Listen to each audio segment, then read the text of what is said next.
Hey, this is Doug C. Brown with the CEO Sales Strategies Podcast. I've got a great guest for you is Mr. Dan Fantasia, and that is such a cool name. He owns a company called Treeline Inc. And Dan and his company are recruiting masters, and they recruit that elite performer. So we're going to talk today about three things. Number one, founder-led sales and how you use founder-led sales as a growth strategy in your business. And looking for these top one percenters, we're going to talk about kind of the profile and the mindset of that one percenter. We're also going to talk about how you use recruiting with these type of people as a growth strategy in your business. We're going to talk about the happy times and the pitfalls that come along with actually finding them, hiring them, maintaining them, and what you should and should not do when it comes to finding elite performers. So without further ado, let's go speak to Dan right now. Hey, Dan, welcome to the CEO Sales Strategies Podcast. Thanks so much for being here today. Hey, Doug, thank you. Thanks for having me. Why don't you tell everybody what you and your company does, and that will kind of set the frame for where we go on this call. Yeah, so the name of the company is Treeline Incorporated. We've been in business since 2001. So for the past 22 years, we have had an exclusive focus on the recruitment of elite sales professionals for growing companies and for individuals that are looking to advance their career. You're being too modest. I know what you do. So I'm going to tag this, ladies and gentlemen. So he, she, and they listening to the call, Dan's company does this right.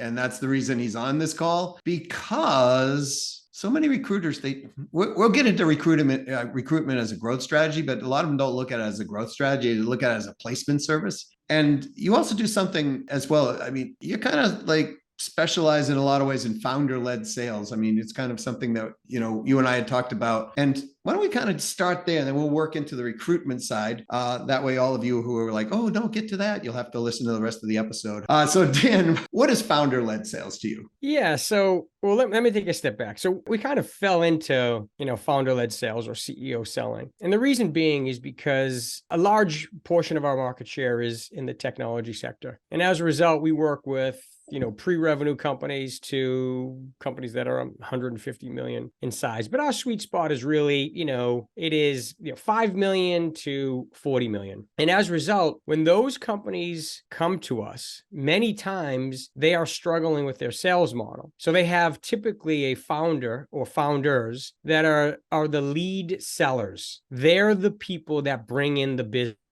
And they are excellent at it. When they look to scale their organizations, the challenge is they usually fail, or they struggle to hire talented sales professionals that can scale the model. And the reason why they fail is for many of them, the reason why they fail is because they misunderstand selling and their selling environment. What I mean by that is they are the founders. They sell differently than every single one of their sales representatives because they have the network, they've created the idea, they have the founders, the investors. It is a different way of selling. If you just strip that all away from them, including their title, and say, please sit down and start making cold calls and bring in new sales, then they would realize that the sales organization will be challenged to bring in new business, and they'll need to define a sales model and activity metrics for those individual contributors to be successful, because they will not be able to mirror the founders or the way they sell. So you can't just hire someone that seems like a great, sales individual that has had a successful career for the past 10 or 15 years and expect them to drop into the seat and start selling immediately. It just doesn't work that way. But many founders feel as though and think that's how it should work. And so that misconception really hampers their growth. When they get to us, we really spend a lot of time to understand the business, the characteristics, of the selling environment, the organization, the culture, to help them find individuals that will fit that culture and help build a sales model of success so they can sustain it, but then they can scale it. And so that's how most founders get to us. They have tried it, they're struggling to do it, and there's a misconception as to how and what your first salesperson is going to look like. I can only imagine that some of the founders and CEOs listening to this going, Oh, look at the mirror. And I can imagine there's some people who are selling, because people selling also listen to this, are going, gotcha, Dan, that was me. And so I know that, I just saw a statistic the other day. It was like 72% of like the 1% producers, the elite performers, 72% of them who left the job within 60 days. And they cited the number one reason for them leaving the job is the job was misrepresented on their way in. And so what I'm hearing is that just because we as founders, you're right. I mean, we have a different positioning, right? It's like, I mean, if you were, I don't know, Dan Rather, and you went to speak to somebody, on about news stations or whatever, right? I mean, he's been on television forever, but everybody knows him. If he's the, or, if you're a guy who opened a manufacturing company and you have all the relationships and everybody knows you because, I don't know, maybe you spoke at the conference a couple of times, but then they hire someone who's got a lot of sales experience and they come in. What I'm hearing is they still need that onboarding, the recruitment, the training, the system in place in order for them to be able to adapt into that environment. Did I get it correct? That's exactly right. So let's say my eyebrows are up, or, I'm a CEO. I pulled my car over and I'm crying in the parking lot right now from all the bad sales hires I made in the past. Yeah, I think so. The first place to start is defining whether you need a sales leader or an individual contributor, right? And every company's different. It depends on where you are and how big you are. But the first place you need to start is to understand, do you need a leader in the role or do you need an individual contributor? And that's important, because if you hire a leader, but there is no metrics built, there's no system built, and you say, all right, this person's going to build the system, that's great. But if you're so early on, that person, in order to build the system, will have to roll up their sleeves, get on the phone, email, cold call, do the job, right? So if you're not prepared to do the job, you're going to hire a person that's sitting in their office and they're thinking about all these great strategies, but still nothing's getting done because you still need, the individual contributors to build the model, to run the activity, to test, A/B test the market, get out there and figure out what's working. If you are not ready for that manager, then you need an individual contributor. That likely what we would typically recommend is someone that is an up-and-comer, that maybe is a team lead, that could potentially be your future manager. And what we want them to do is we want them to show us what they've built in the past, what model do they understand, and can they build it again?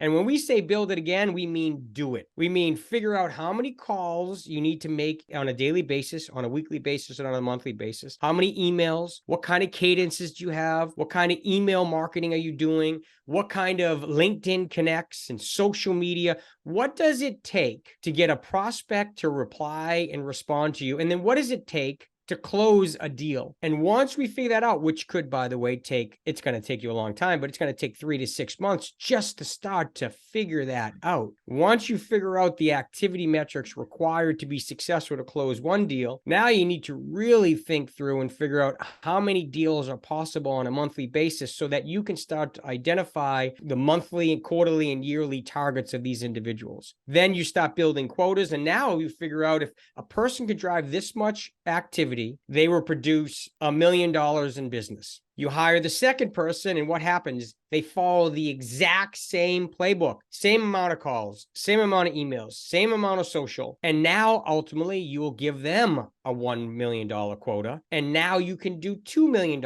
in revenue because you have people doing the same activity that's scalable, that's successful, and that's how you grow. What most people try to do is they try to skip all of those steps and say, give me a senior level salesperson from my competitor, let them join our company. They're going to kick butt and they're going to make this happen. I expect them to sell. Go. But nothing's built, and every environment's different. And so all of a sudden they get in and they don't do the calls. They're leveraging their network and they're trying to get through to people, and it's not working. And the CEO is getting pissed and frustrated. They're saying, we're spending all this money and there is just no ROI. So what happens? There's a clash, and then it starts to fall apart. Yeah, so what I'm hearing is you want to have a leader of some sort that eventually will manage, but they have to be successful themselves first. And then they're creating the playbook of success. Correct. Duplicating that and hiring people who can actually achieve that playbook of a success. And that way now we can scale the organization on the same sales methodology and the same sales process and system. That's exactly right. And when we get into the recruiting part of this, those activity metrics, tell us what kind of sales characteristics are required for the people you interview. Right? If it's a highly transactional environment, we need highly transactional salespeople. If it's a very strategic environment and it's not transactional, we need strategic enterprise type of salespeople. So we need to understand. That's why we spend so much time with our hiring companies before we launch a search, because we need to understand this information in order for us to deliver an elite salesperson that can help grow their revenue. Now, you had mentioned something earlier that sometimes 72% of sales reps say they were oversold on an opportunity or they were deceived. One thing that we never do, we have almost no turnover. When we're working with a company, let's talk about what's good about the opportunity, why it's such a great place to work, and what are the challenges. We should be setting accurate expectations so we can help you sustain a sales force at number one. And number two, we want accurate compensation. If you oversell your comp plan and you have a really great person that builds out this model, but they make no money, what do they do, Doug, as a salesperson at 9 months, 12 months? They leave. They call us. At best. Yeah, they're calling us. So a team effort with the sales organization, you want to support them. But if you're hiring the wrong people, you're going to feel like you got burned. If you hire the right people, you understand the model, you will love them. They will love you. You'll build a positive culture that's dynamic and winning, and then you can scale it. You can pay people well, you can have successes, and then you can ultimately grow it. We're speaking with Mr. Dan Fantasia at Treeline Inc. at treelineinc.com. And we're speaking about right now, how the founder transitions from that founder person to duplication within a sales team.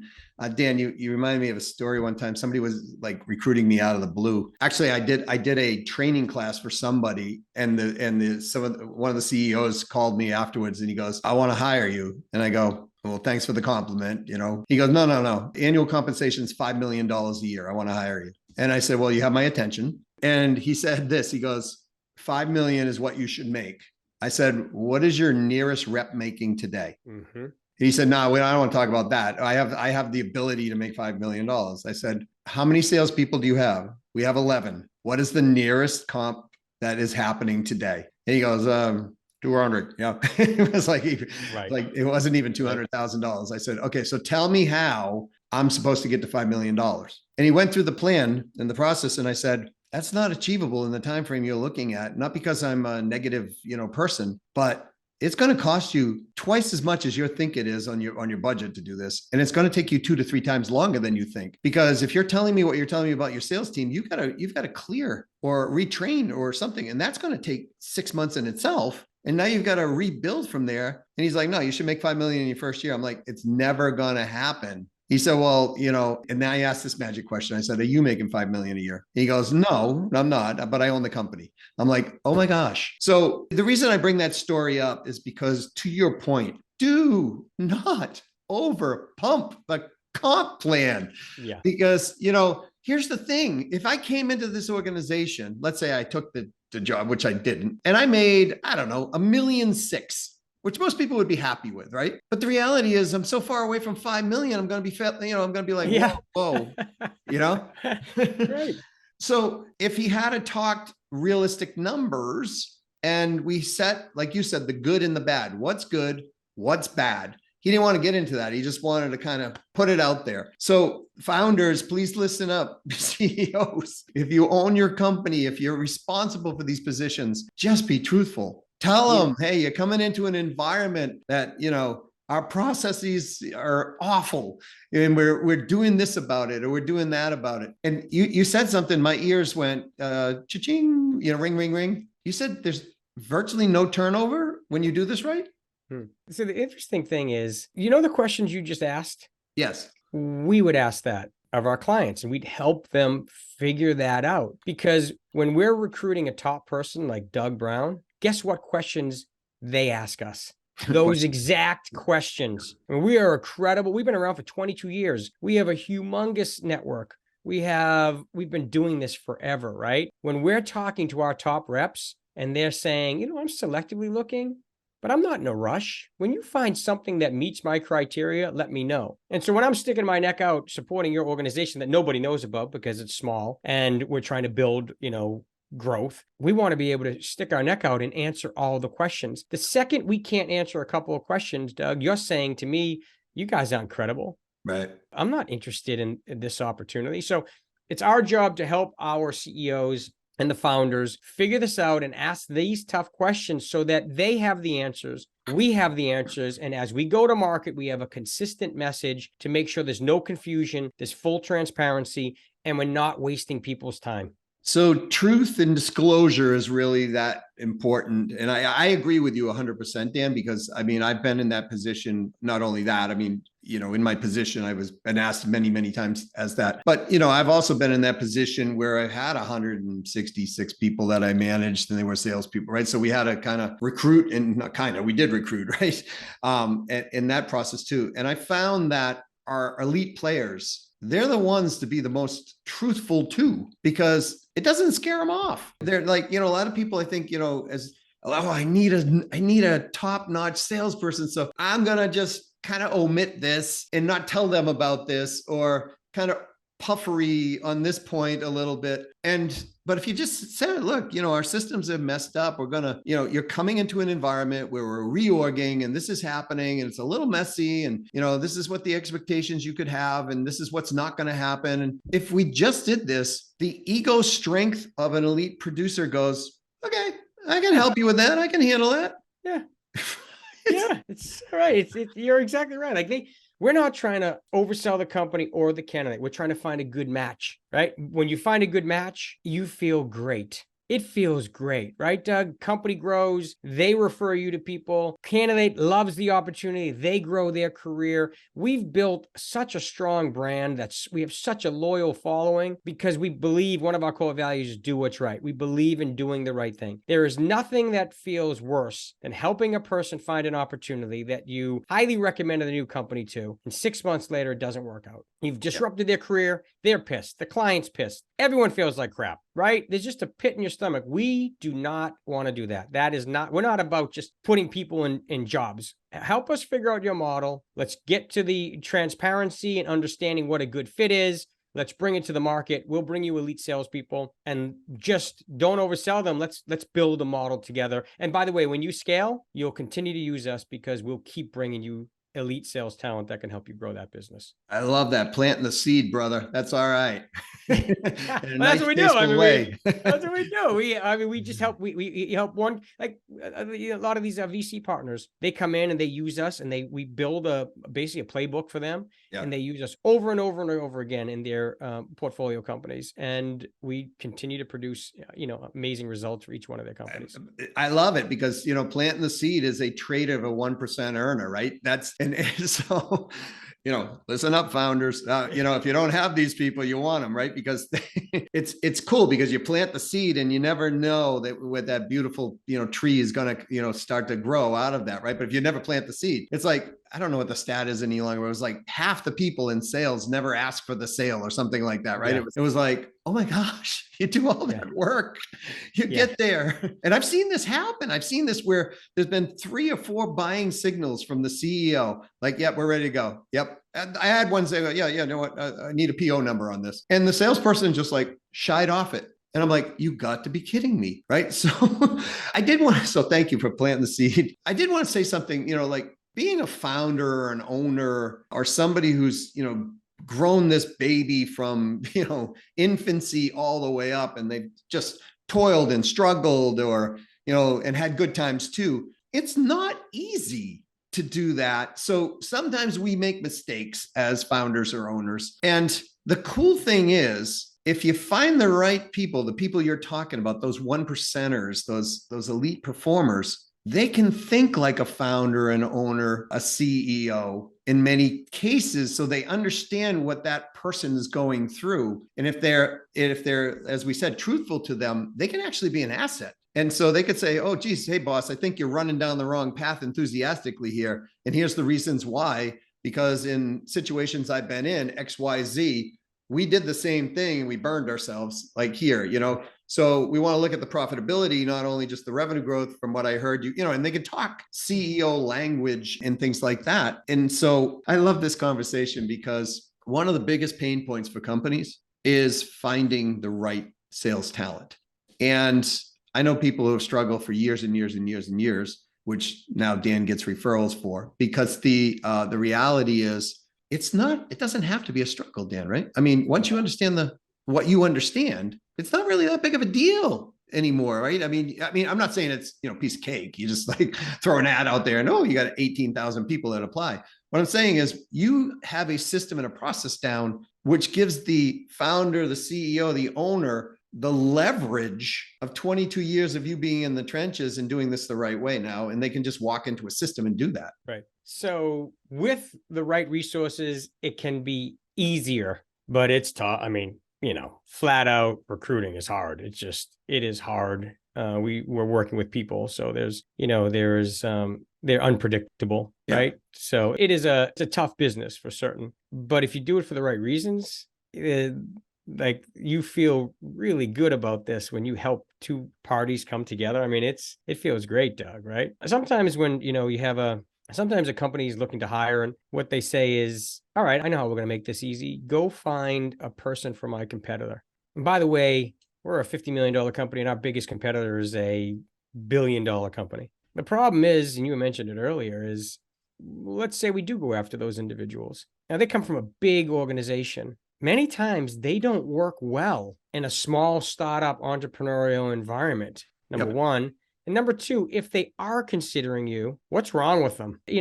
Jack Welch used to call it a pot full of duds. Every company has their pot full of duds. And if those are the low producers in an organization, I don't care if they're a competitor or not, it's not a strategy for success. If you want to really figure out how to build a sales team, find out who those competitors are recruiting. Where did their people come from? Where did the top producer come from, right? You're unlikely going to get that person. Why? Because they're going to cost you a fortune. They're going to ask for twice as much money. They're going to have all these demands that are unrealistic for you and a mistake for you to hire that person, most likely. Maybe a non-compete that you have to fight. But let's talk about a real strategy. Where is your top competitor recruiting from? Where are they finding their top talent from? Like, just because they're at your biggest competitor doesn't mean they're going to be a great salesperson for you. How do they do it? So there's a lot of different ways we would target there's a million different things and strategies we would have to help a company find really good talent. But you have to be thinking creatively as to how you're going to win the market, right? That is where you have to go. So just a thought. I think it's a great thought. And there's a distinct profile to those who will and those who won't, really. And, if they're coming from a multi-billion-dollar corporation, and they're coming into a $50 million company, they might be asking questions like, do I get a car allowance? How many accounts do I get? What key accounts do I, like stuff like that. Yeah. Right. What do you mean there's only 2 weeks of vacation here? Right.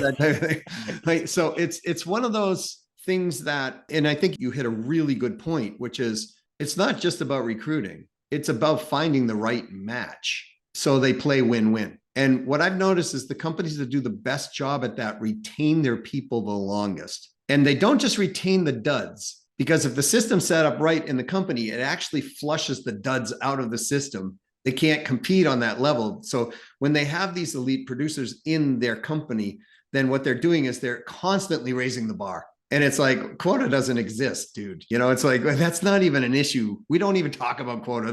That's for the duds, And so they create this, I don't know, highly competitive, NHL team. I mean, you and I like the Bruins, and I'm sad what happened. And so, who makes it to the Stanley Cup, right? And so when you're on a team that can consistently do that over and over and over, well, Tampa Lightning came to mind, they did it many years in a row. You're not going to be a C-level or even a B-level player and be able to hang on that team very long. That's right. Right? I don't know what they do in the locker room. Maybe they beat them up. I have no idea. But the reality is, it's not hard to judge some sales numbers because you just look at, are they hitting it, exceeding it, or whatever. So I think it's a really good point you brought up. Let's talk about sales recruiting as a sales growth strategy, because a lot of times I don't think people look at the recruiting strategy as it's actually a growth strategy. It's kind of like a need. They kind of think about it, right? But Dan, as well as I, that if you do this right, it's better than any favorite meal you're ever going to have in your life. I mean, it's just one of those things that if you do this right, it's like, oh my gosh, the numbers are growing, and and I have less work as an owner, that type of thing. So can you speak to that, please? Yeah, so right off the bat, if you take two $30 million companies side by side, one of them's open, dynamic, creative, and learning as they go, and they do it right and they build a playbook, to another that's just struggling, you can see side by side the companies that are kicking butt and growing and scaling and the ones that aren't. Now, we see them side by side all the time because that's what happens to us. Right. And we're making suggestions and recommendations. They may not always, be taken, but we can see it. We know what companies are doing well and what companies are doing wrong. And so many times a company or a client will come to us with a preset determination of what they want. Yep. And they've been doing this for a long time. They say, this is exactly what we want. But when we start working with them, because we can drive pipeline and bring them elite sales professionals, we can help them become more educated in the market. So for example, maybe you are looking for a direct competitor. We'll bring you them. And when we bring them to you, you might find out that after a first or second interview, they're really not what you're looking for, but you thought you were looking for them earlier on. So what happens is, unfortunately for companies, they don't take sales recruiting or any recruiting sometimes seriously.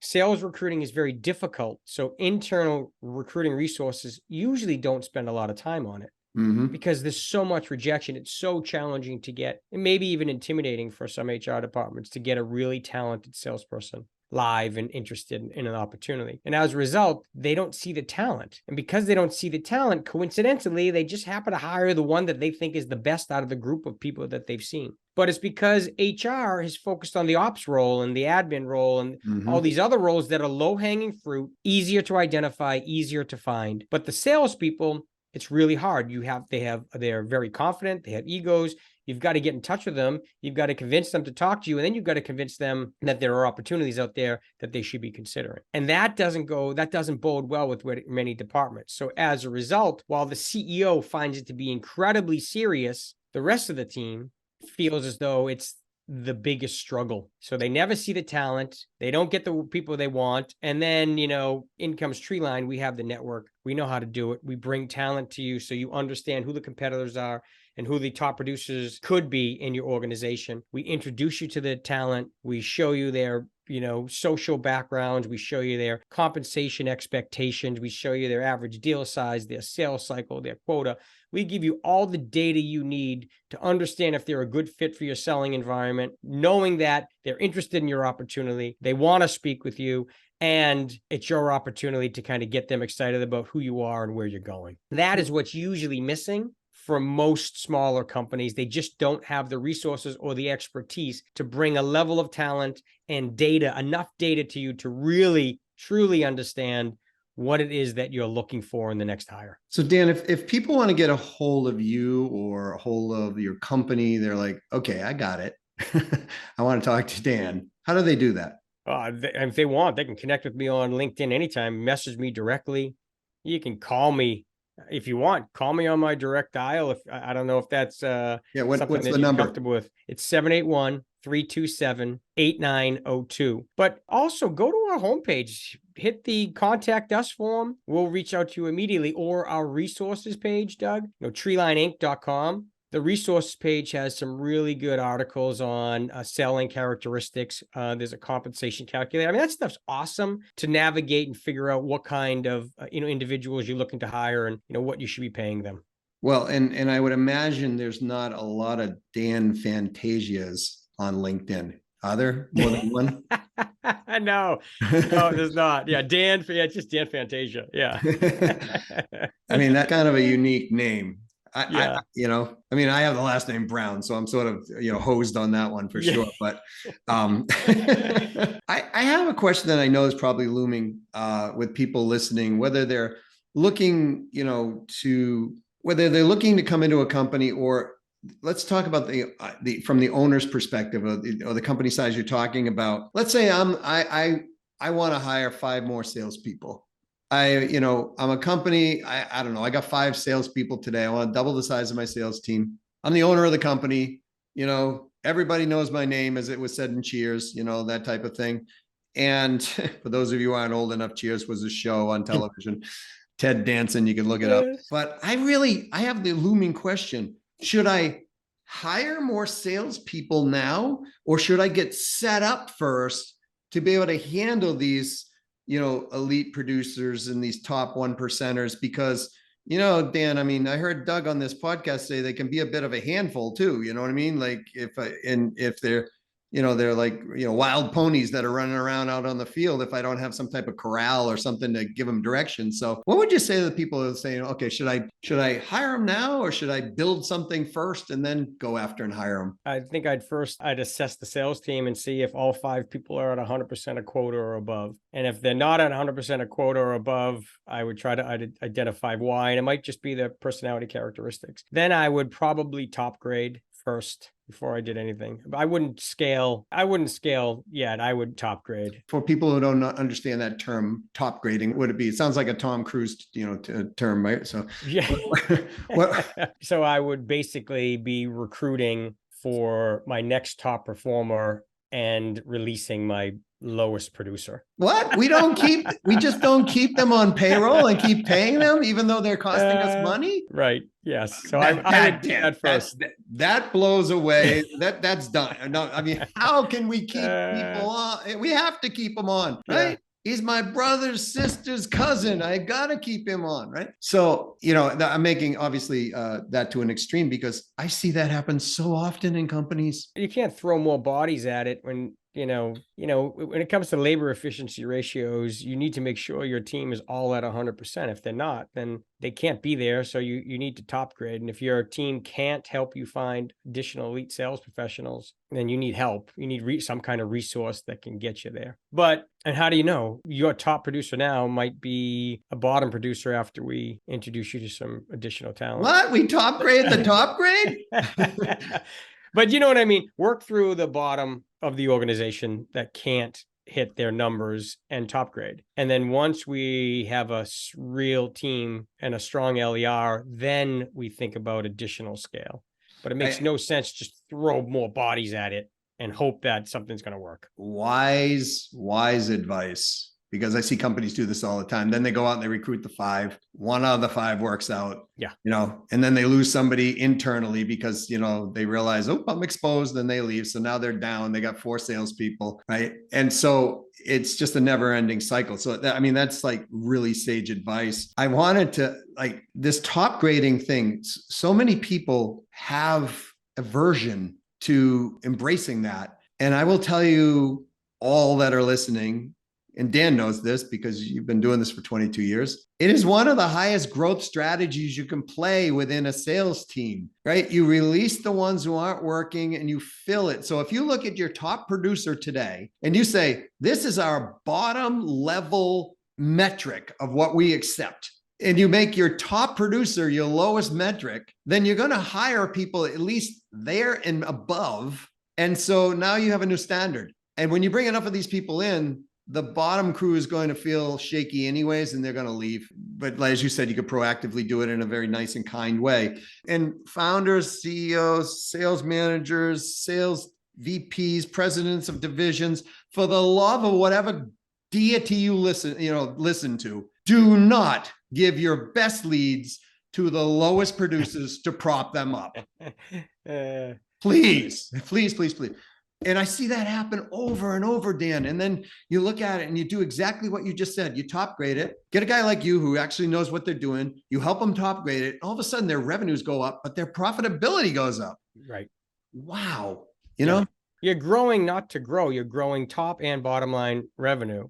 Yeah. And you win. But many times there's, we have all kinds of techniques, but there's an emotional attachment sometimes by the hiring manager or the sales manager. And they struggle to identify and they're hopeful that based on a pipeline that may or may not be realistic, this person's going to make it through. But in actuality, it typically doesn't happen. And because sales recruiting is so hard and they don't usually have the resources, they avoid it and they keep the team. But if what's so interesting, Doug, is the number one service that we offer is contingency. It's a contingency search. It costs companies nothing. If they don't hire from us, they don't pay. So many times it makes all the sense in the world to try our company and see if the talent we bring is better than the talent they presently have on staff. And when you can help a company see what real talent looks like, the cost is irrelevant because you bring real talent to the board, you help grow revenue numbers, you grow LER, you grow profit,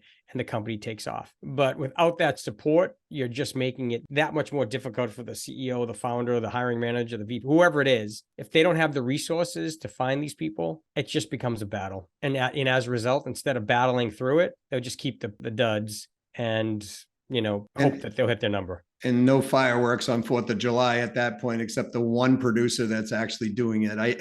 Right. So wait a minute, did I hear contingency? Because that's like risk reversal. I don't have any risk. Did I hear contingency? Well, yes. Yeah, that's exactly right. I mean, if you were to work with us, the first thing I'd say is, if for smaller companies, I'd recommend contingency, not retainer, because for them, they may not have the budget and they want to be cautious, right? It could be risky. Right. It's got to be risky. It could be risky. So it's okay. Let's help you through this and we'll figure it out with you. But what I always say is you should know that we hire within 30 days. I mean, our average search takes 30 days to help you hire this person. Not necessarily when they start, but by the time you are within 30 days, you'll make an offer. And so you should be prepared to pay a fee. We're not joking. We will get you the hire that you want. And so be prepared. If budget is an issue, don't do it. Why do it? Why go through this and then get to the final stages? You want to hire the superstar, but realize you really don't want to spend the fee on it. Right. So it's just we're a very genuine company. We're just trying to help, founders and executives figure this out. And when they figure it out, we can help them scale the company. But if it's forced on them, we don't have to waste don't waste your time. Don't waste our time. Why? If you don't have the budget, you don't want to really try it. It's okay. I'll brainstorm with you for free. You don't have to use our services. It's not a big deal. Wow. Risk reversal, 30 days. By the way, I know you can do it in 30 days. That's quick. A lot of people that's quick. So, but I know you have a system and a process to achieve this. And that's one of the reasons I wanted you to be on this show so that people could hear this, because I know they struggle with this, right? I mean, I deal with companies all the time. This is one of their top 5 struggles in their company. So Dan, I really appreciate you being here on the CEO Sales Strategies podcast. I don't know if I ought to ask this question, but is there anything you were like, I hope Doug asked me this question, but I didn't, or did I cover it all? There's so much to hiring that you and I could be here for days. I think you covered the most important things for founder-led sales and companies that are trying to grow, that are struggling. I think we've covered. It's a good foundation to getting started. Excellent. Well, then thanks for being here. I really appreciate it. No problem. Thank you for having me.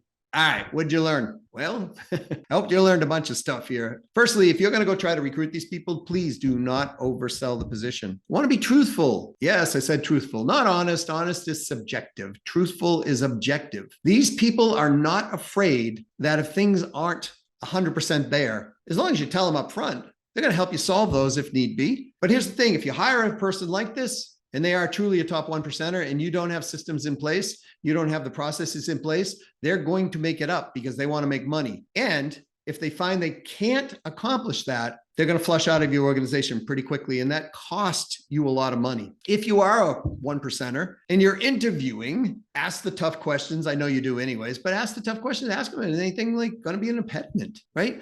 This is a win-win scenario that you want to have on both sides, the company side and the rep side of the business. Tell them exactly what you want, and companies, tell them exactly what you want. Make sure it is a good fit. Remember, if you don't have these people today, you can bring these people on. I loved what Dan said about first, if you're starting out and you don't have a sales leader, i.e. a manager, and a manager's job is to grow that department or that division. That means growing the revenue and the profitability. That means coaching. That means recruiting and helping with recruiting, right? You want to bring the best talent there. Think of yourself as a top, I love hockey. So NHL, general manager or manager of the team. You want the best of the best. And you want to get them there, and it's going to cost you a little bit to get them there usually. But the reality is, when you look at the numbers, it's so worth it. And those of you who are top 1%ers, you're not going to just give your talent away for free. So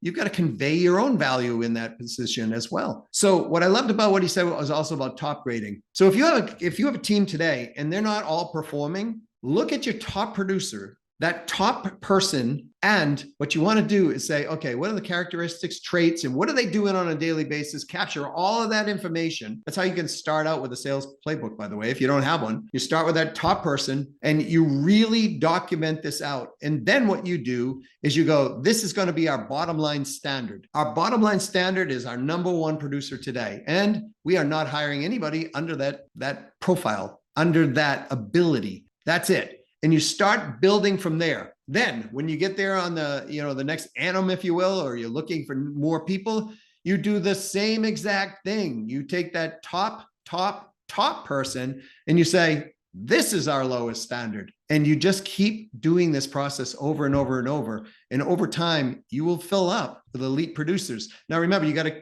get the back end in play for these people as well. But, that can come. But, start that process and don't be afraid to ask them for help as well. Because elite producers love to jump in and say, oh, this is better. I can make this better. Great. Make this easier. Great. Leverage this. Great. Leverage that. Great. Leverage, leverage, leverage. You're going to hear that from all the time. If you love this episode and you like Dan and you think you want to reach out to his company, please do so. You'll find all the information in his show notes. And if you love the episode, please give it a 5-star review. Tell your friends about it. Give this away to other people. We do this podcast because we view this as, hey, look, we're bringing the best of the best that we can. People learn things, and it's our way of giving back to our community. If you're an expert, you know somebody who is an expert and you think you would be a great guest on the show, or you know somebody who could be a great guest on the show, reach out to us at YouMatter, YOUMATTER, at CEOsalesstrategies.com and let us know. If you are looking yourself to be in the top 1%, no matter where you are and you want to get there, we can help you. We are opening a 1% Academy this year in the late fall. If you're interested in that, again, reach out to YouMatter at CEOsalesstrategies.com. And I have an ebook coming out on the nonstop 1% earner. If you would like a copy of that ebook, please reach out to us at that same address, YouMatter, YOUMATTER, because you do matter to us, at CEOsalesstrategies.com. My name is Doug C. Brown. I'm the founder and the CEO of CEO Sales Strategies and the CEO Sales Strategies podcast. Go out, sell something, play win-win, sell a lot of it, sell it profitably. They win, you win. Remember that game. You win, they win. That is the best sale that will spark more referrals, more existing internal expansion, external expansion in your business. And if you're a company looking to say, oh, geez, I want to learn more about how I can expand my revenue, reach out to me directly at Doug@CEOsalesstrategies.com, or Doug Brown 123 is my LinkedIn. Until next time, go out and sell something, and to your success.